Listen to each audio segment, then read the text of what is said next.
കരുണക്കുട്ടാ, കരുണമോളെ. അയ്യോ മുത്തശ്ശി, അച്ഛാ എന്താ സംഭവിച്ചേ? ഒന്നും പറയണ്ട എന്റെ മോളെ, ചാകാതെ രക്ഷപ്പെട്ടത് മോളുടെ ഭാഗ്യമാ. വണ്ടി ആക്സിഡന്റ് ആയോ? അതല്ലെങ്കിൽ ആരെങ്കിലും കൊല്ലാൻ ശ്രമിച്ചോ രണ്ടാളെ? ഒന്നും അറിയത്തില്ല മോളെ. ആ അയ്യപ്പൻ തന്നെയാണ് അവളുടെ ശക്തി. അതിനെ തൊട്ട പ്രശ്നം.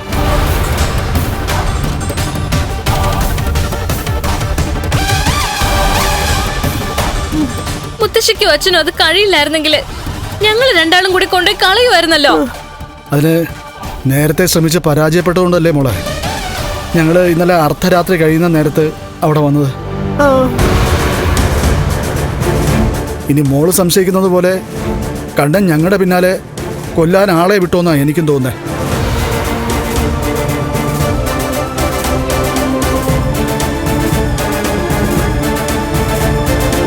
അതിനാണ് സാധ്യത കൂടുതൽ. എല്ലാ കാര്യങ്ങളും അവര് മുൻകൂട്ടി അറിയുന്നുണ്ട്. അതുകൊണ്ടാ അന്ന് ഏട്ടത്ത് കഴിക്കേണ്ട പായസം പോലും ഇവള് കഴിക്കേണ്ടി വന്നത്. കുഴപ്പമൊന്നുമില്ലല്ലോ അച്ഛനും മുത്തശ്ശിക്കും? ഓ, ഇത്രയൊക്കെ കുഴപ്പമേ ഉള്ളൂ. കൈ ഒടിഞ്ഞു. ഇവന് ഉള്ളിലെന്തോ ക്ഷതം പറ്റിയെന്നൊക്കെ ഡോക്ടർ പറഞ്ഞു.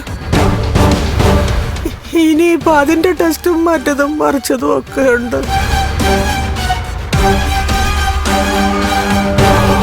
എനിക്ക് വലിയ പ്രശ്നമൊന്നുമില്ല. വണ്ടി നല്ല ബലമുള്ള വണ്ടി ആയതുകൊണ്ടാ മോളെ, അല്ലെങ്കിൽ തവിട് പൊടിയായി പോനെ. ജീപ്പും ഞങ്ങളും. ശരിക്കും എന്താ അച്ഛാ സംഭവിച്ചേ?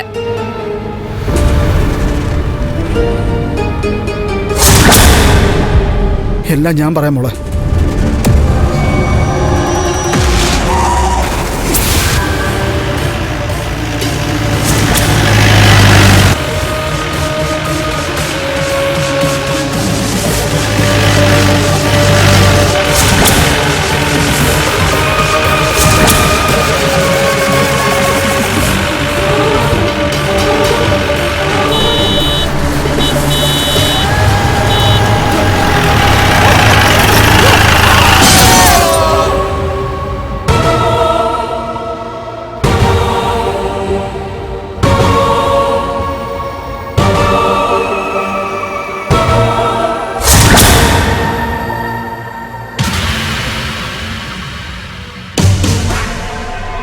ഇത് വല്ലാത്തൊരു സംഭവമായി പോയല്ലോ. ആക്സിഡന്റിനിടയിൽ ആ അയ്യപ്പ വിഗ്രഹം അമ്മയുടെ കയ്യിൽ നിന്ന് തെറിച്ചുപോയി. അങ്ങനൊരു സമാധാനമുണ്ട്. അതിനി ചിലപ്പോ തിരിച്ചു വരില്ലായിരിക്കും മോളെ. ആര് പറഞ്ഞു തിരിച്ചു വന്നില്ലാന്ന്?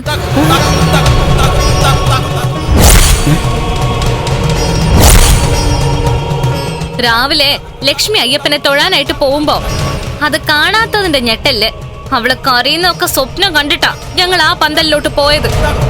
പക്ഷേ അവിടെ ചെന്നപ്പോ കരഞ്ഞത് ഞങ്ങളാ. എന്തു പറ്റി മക്കളെ? എന്ത് പറ്റാനാ, അവിടെ ചെന്നപ്പോ എല്ലാം പഴയപടി തന്നെ. അയ്യപ്പ വിഗ്രഹം യഥാസ്ഥാനത്തുണ്ട്. അവള് സന്തോഷത്തോടെ കൈകൂപ്പി അയ്യപ്പനെ പ്രാർത്ഥിക്കുകയും ചെയ്തു.